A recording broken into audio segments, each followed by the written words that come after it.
So it's great to be here today. Rare and World Wildlife Fund have a long history together. Catherine Fuller, who may not even remember this, was once a Rare board member. And Carter Roberts, who won't let me forget this, was once a Rare board member. So it's nice to be here with you and with World Wildlife Fund today. I want to start with a story. And the story goes like this. Once upon a time, if this works, once upon a time in the island of St. Lucia, how many of you have been to St. Lucia? Raise your hand. Okay, so once upon a time, in about 1977 to be exact, there was this beautiful creature, the St. Lucian parrot, and it perched dangerously close to the brink of extinction. In fact, this is what the data looked like when actually it was World Wildlife Fund, 1977, 1978, put out a report that said this species would not escape oblivion by the year 2000. So ask yourself, if you were a conservationist, and most of you are conservationists, what would you do to save the St. Lucian parrot? And if you couldn't immediately think of something that you could do, who might you hire to do the job for you? Well, the government of St. Lucia hired this guy, the least likely of conservation heroes. Let me introduce my friend who's watching at home, probably in his undershorts in his bedroom on the computer, Paul Butler, ladies and gentlemen. Paul at the time was a recent graduate of London Polytechnic University, which he loves to describe as the only unprestigious university in the entire United Kingdom. And he is a proud alum. Paul decided that he could use some basic conservation strategies that he had read about and heard about, including creating a national park to protect the bird, passing basic wildlife legislation that would create fines or potentially incarcerate those caught with the parrot. The problem was passing any kind of legislation would require that anybody other than Paul, the few World Wildlife Fund researchers, and the Ministry of Forestry even knew that this bird existed. So in order to make any kind of change, first you have to build awareness. So Paul set out, a young, recent grad, to market the hell out of one St. Lucian parrot. Now, Paul was a young guy, and he had no money and very little skill in marketing, but he was a quick study. So he started off by looking at how other products were sold, and he said, we're going to need a billboard. So they produced a hand-painted billboard that says something about taking pride in St. Lucia. St. Lucia's wildlife is a living part of this island's natural heritage, and so began a grassroots marketing campaign. He then created a popular character, Jacot the parrot. And Jacot actually became quite famous over time in St. Lucia. This comic book was just its entry into mainstream media. He created this flimsy little sad mascot of a St. Lucian parrot and traipsed around throughout the countryside, visiting every single classroom in the entire country of St. Lucia. And this little mascot eventually got its own theme song. And I'm not going to sing the song because there's a bunch of my staff here who will not let me live it down. But the title is Amazona versicolor, which is the Latin name of the bird. Try making a popular song using the Latin name of a bird. And so Paul traveled around, and eventually Jacot got his own tour bus. So St. Lucia is an island that's 16 miles wide. As far as I recall, there's one traffic light, but Jacot got a tour bus. And so began the process of building popular support for the protection of this parrot. Eventually, a public referendum was held. The St. Lucian parrot was named the national bird, and it made its way all the way to the St. Lucian passport. The message of the campaign was ubiquitous, unending, and very simple. This bird is ours. This landscape is ours, and we must protect it. Paul's nonstop grassroots marketing campaign became known as a pride campaign because that's exactly what it instilled in every St. Lucian who came across these efforts. More importantly, this campaign worked. You'll recall there were less than 100 species in the wild in the late 1970s. Once considered a lost cause for an idealistic young conservationist, we now know the parrot population, as of a report that's to come out in probably February, this is what's happened. it's fair to say that pride helped save a national symbol of an island in the Lesser Antilles. It's likely this bird would be extinct without the efforts of Paul Butler and the Ministry of Forestry. But think about this from the standpoint of behavior change. I have trouble getting my kids to do their homework. I have trouble getting out of bed in the morning to do some exercise before I go to work. I have trouble deciding not to eat those brownies in the back room there. This guy mobilized an entire nation and helped it rethink its identity in a way and helped it save a national symbol. It's quite a victory when you think about it. For his efforts, Paul received the Medal of Honor, citizenship in his newly adopted homeland, and then, for better or for worse for him, RARE hired him to join RARE and begin to propagate pride campaigns throughout the Caribbean. Here's what's happened.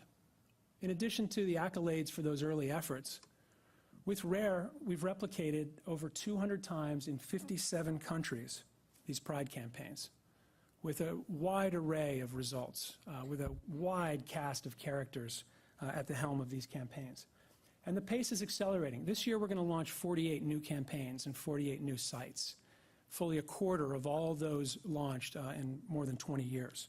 Basically, the plan is to clone Paul Butler and those who have followed. So here's the Spanish version, Mexican version of Paul Butler. That's Salvador Garcia. He reduced, using a pride campaign, working for a local NGO called IMECBIO, that was actually funded for years by World Wildlife Fund, 78% reduction in forest fires, simply by changing the way local farmers use their prescribed burns. Across the globe, Sarilani Warawan, who was working at the time for Conservation International, convinced to preserve their reefs, and in the process built a constituency that enabled the launch of the 1 million acre National Marine Park in Togian Islands.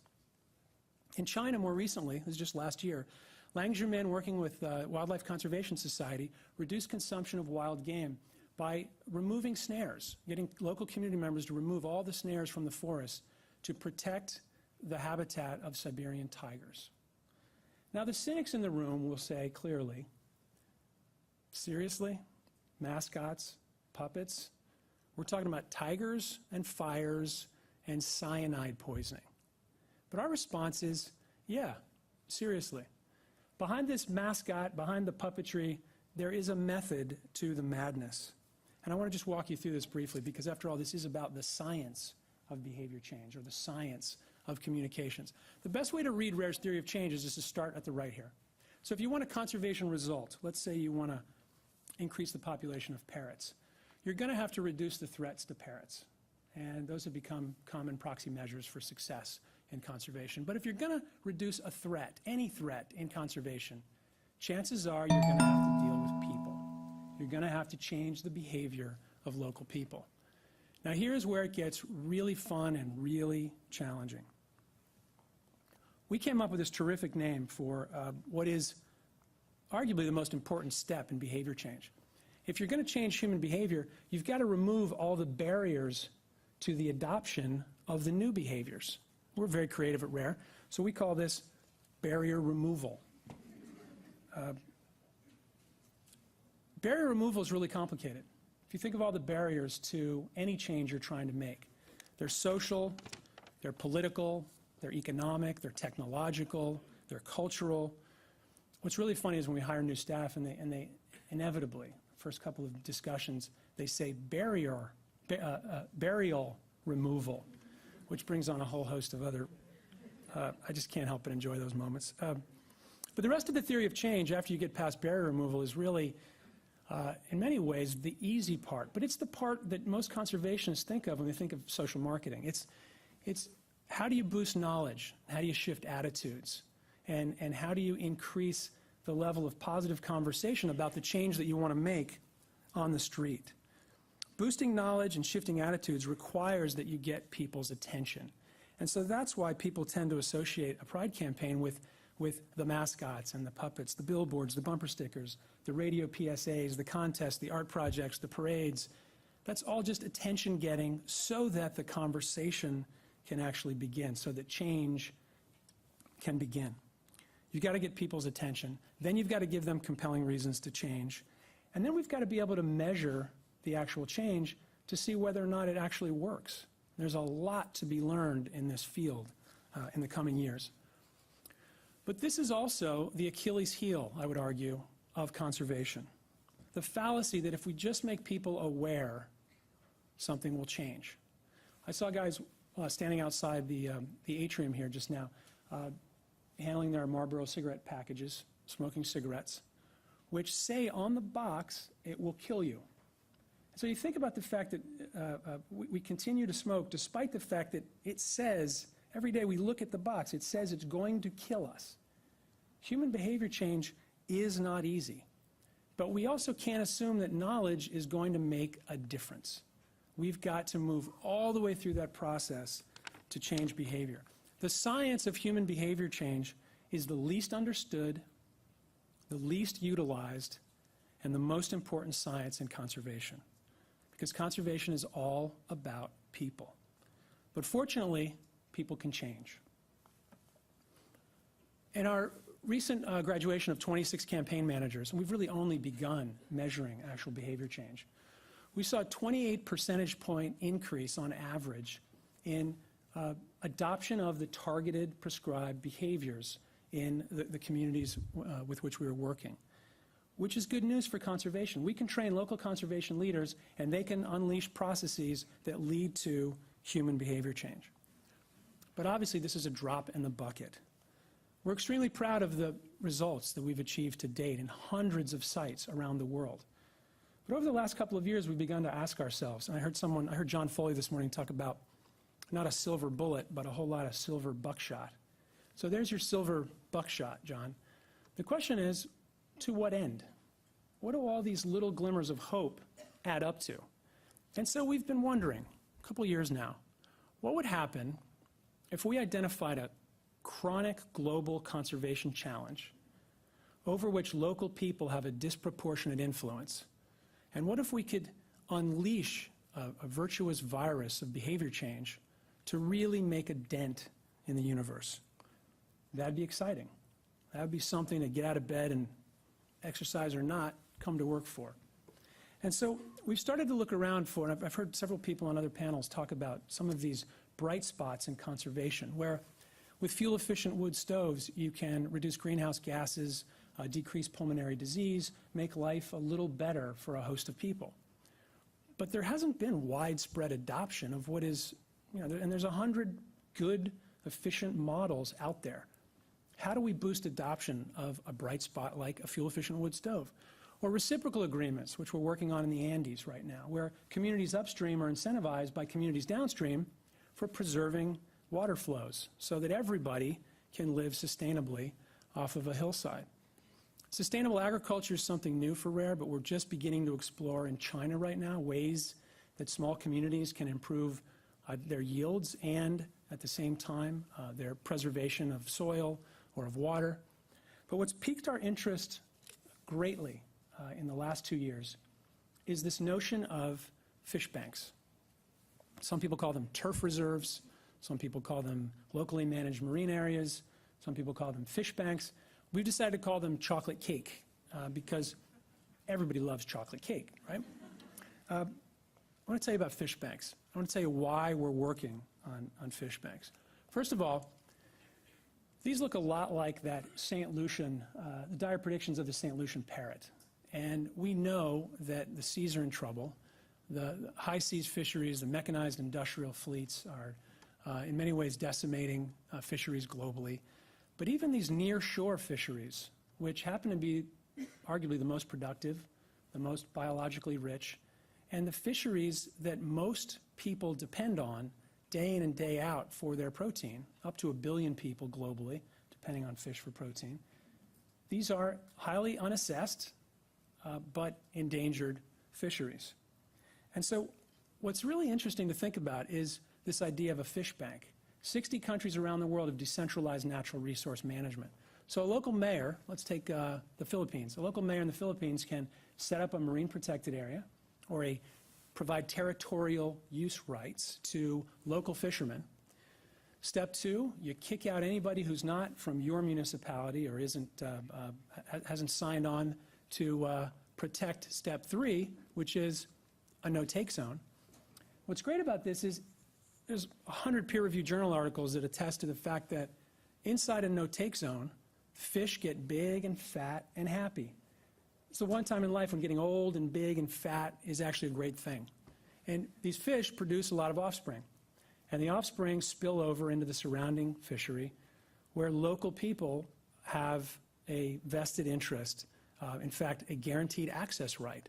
And so it's that exchange, that quid pro quo, that enables a more sustainable fishery. Now, there's more than a handful of cases around the world where this has worked. And clearly, it looks really simple on paper. This is a big challenge. Ask any fisheries biologist who's tried to put one of these together. And it's going to require a great deal of human behavior change on the part of the fishermen, surrounding communities, neighboring communities, local mayors. But in these remote areas of the developing tropics, having a great incentive like this for local fishermen to do the right thing is manna from heaven to those of us who have been struggling to use pride to make behavior change work. So we're really excited about this opportunity. There's your spillover effect. The question becomes, can we do this enough to really make an impact? The impact, the potential benefits of spreading this virtuous virus throughout the tropics are numerous. Greater climate resilience for local communities, greater food security, better ability to govern natural resources collectively, openly, better fish production, a number of potentially really exciting opportunities. Figure out how to replicate them. And so what RARE has begun to do in the last 18 months is train local conservation leaders to launch pride campaigns, behavior change strategies in 31 different sites, Philippines, Indonesia, Timor-Leste, then recently this year in Ecuador, Guatemala, Honduras, and Mexico, to put in place fish banks, turf reserves that are fully supported not just by the fishermen, but by entire communities. And we'll see how this goes, but we're already extremely encouraged. 2 weeks ago, I was in the Philippines, and this was the launch of one of the first pride campaigns in the Philippines designed to set up a marine protected area with a no-take zone that would create all those benefits I just mentioned. There's 2,500 people just at this launch event. The local mayors stand up in front of everyone and they pledge their support for the MPA to preserve the no-take zone, to enforce it, and to invest to the best of their ability in this process. Then there's a flotilla, an actual parade. The first time, by the way, I've ever seen floats in a parade that actually float. And they travel out on the water and demarcate for everyone the no-take zone, the marine protected area, so people can see clearly there is a limit and that the whole community understands where that is. And much like in St. Lucia, every community, there's a dozen new communities in the Philippines, they have their own mascot, they have their own message, they have their own pledge, their own management committee, their own way of going about the process of fishing more sustainably. And each of them has their own call to action. In this case, this is one of my favorites, Malloy, the Panther grouper, is teaching everybody how to text the hotline if you even think about fishing in that no-take zone. So go get him, Malloy. We'll have to get him the Taser app next. This is my favorite. This is Mabby, the new love of my life, because I think the orange clownfish, Mabby, is really the key to scaling this approach in the Philippines. Mayor Lim from Tagbilaran City in Cebu, where this mascot will be dancing around for years to come, is so taken with this idea that he, together with the president of the League of Municipalities, is already talking about how this would work in the 800 coastal communities throughout the Philippines. Now, mind you, we're a small organization. We have a host of small partners. We are only in 12 of these municipalities right now. But we only started 12 months ago. And a mayor and the president of the League of Municipalities is already talking about what this could look like all over the country. So we're extremely encouraged. In the end, conservation is about people. There are 100 million Filipinos, 100 million people who depend, more or less, on fish for protein. That's 100 million reasons to give this a try. But that's just one country. Overfishing is a problem of enormous scale all over the world. But we can't allow the scale of the problem to deter or delay our action. The problem may be global, but the victories, especially for nearshore fisheries, will be local. Right now, even as we talk, there are thousands of local conservation leaders around the world who are fighting to change behavior so that we can live more sustainably. They're working in villages that you and I will probably never see. Some of them are running pride campaigns in languages that you and I will never speak. But they believe as strongly as you and I do that this is the era of sustainable human behavior. And we, the conservationists, have to be the agents of change. Thank you.